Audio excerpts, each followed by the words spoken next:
नमस्कार, माझी मायमध्ये आज आपण कुरकुरीत चिरमुऱ्याचा चिवडा बघणार आहोत। तर त्याच्यासाठी आपण साहित्य काय घेतले ते बघूया।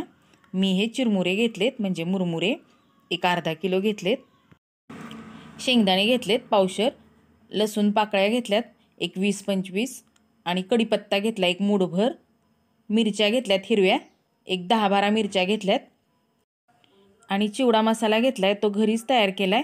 तो कसा केलाय ते मी तुम्हाला सांगते चिवडा करत असताना पुढे। सगळ्यात आधी आपण हे तेल घेतले 4 मोठे चमचे आणि त्याच्यामध्ये आपण आता शेंगदाणे घेतले होते पावशर, ते चांगले खमंग असे तळून घ्यायचे। शेंगदाणे तळताना ते खमंग तळले की मग चिवडा खाताना दाताखाली आले की मग ते छान लागतात। आपले शेंगदाणे चांगले खमंग झालेत बघा तळून, ते काढून घेऊया एका डिश मध्ये। नंतर आपण कढीपत्ता घ्यायचा आहे तळून, कढीपत्ता चांगला कुरकुरीत होईपर्यंत तळायचा आहे।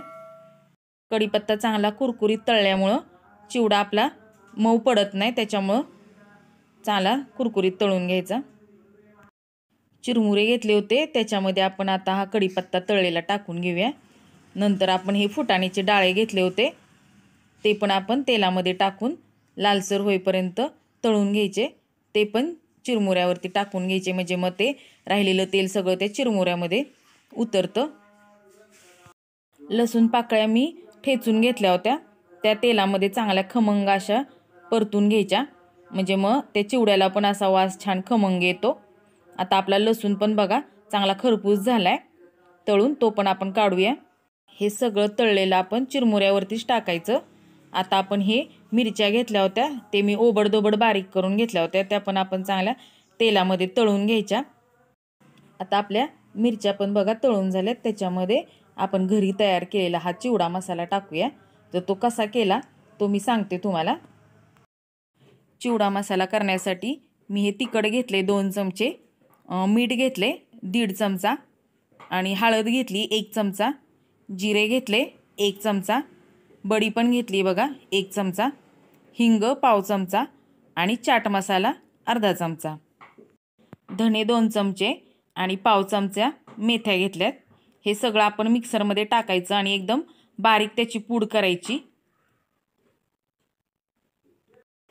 हे आपण सगळं आता मिक्सरला एकदम बारीक करून घेऊया। हे बघा किती पिठासारखं असं एकदम बारीक झाले आपला मसाला, तो आपण डिश मध्ये काढून घेऊया। आता ही मसाला टाकलेली फोडणी आपण चिरमुऱ्यामध्ये टाकून घेऊया आणि शेंगदाणे पण त्याच्यामध्ये तळलेले टाकूया आणि हे सगळं एकसारखं करून घेऊया। आधी आपण उलटण्यानेच एकसारखं करायचं का तर ते तेल गरम आहे, हाताला भाजू नये म्हणून। नंतर मग आपण हाताने ते एकसारखं करायचं म्हणजे तो मसाला सगळीकडे एकसारखा लागतो। आता आपण सगळ्यात शेवटी पिठी साखर घालायची म्हणजे थोडेसे गार झाले चिरमुरे की म्हणजे त्याच्या गुठळ्या होत नाहीत।